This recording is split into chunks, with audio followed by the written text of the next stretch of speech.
আসসালামু আলাইকুম রহমতুল্লাহি ওয়া বারাকাতুহু। সুপ্রিয় দিনী ভাই ও বোনেরা, আজকের ভিডিওতে আমি আপনাদেরকে জানাবো যে কোনো বিপদ দূর করার জন্য যে তিনটি আমল করবেন। প্রাকৃতিক দুর্যোগ সহ সব বিপদই মানুষের জন্য মহান আল্লাহর পরীক্ষা। এসবের মাধ্যমে আল্লাহ মানুষকে সতর্ক করেন এবং পরকালের শাস্তির কথা স্মরণ করিয়ে দেন। মানুষ যত উপায় অবলম্বন করুক, আল্লাহ না চাইলে বিপদ থেকে বাঁচার কোনো উপায় নেই। বিপদের সময় আল্লাহর উপর ভরসা করা এবং তার কাছে দোয়া করাও মুমিনের কর্তব্য।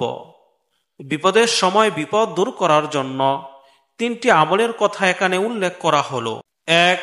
দোয়া পড়া। বিপদের সময় বিপদ থেকে বাঁচার জন্য একটি সুন্দর ও ছোট দোয়া হলো দোয়া ইউনুস।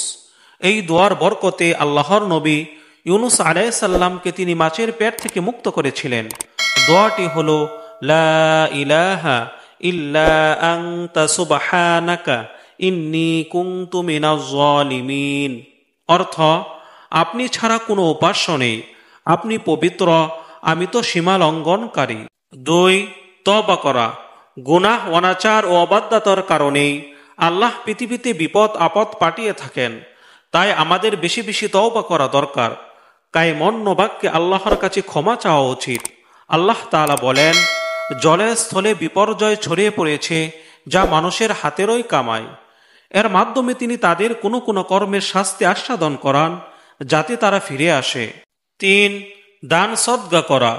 হযরত উমর ইবনে আব্দুল আজিজ রহমাতুল্লাহ আলাই তার শাসনামলে যখন ভূমিকম্প হয় তখন গভর্নরদের দান সদকা করার প্রতি জোর দিয়ে চিঠি লিখেন।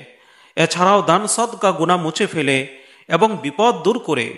মহানবী সাল্লাল্লাহু আলাইহি ওয়াসাল্লাম বলেন, দান সদকায় বালা মুসিবত দূর হয়।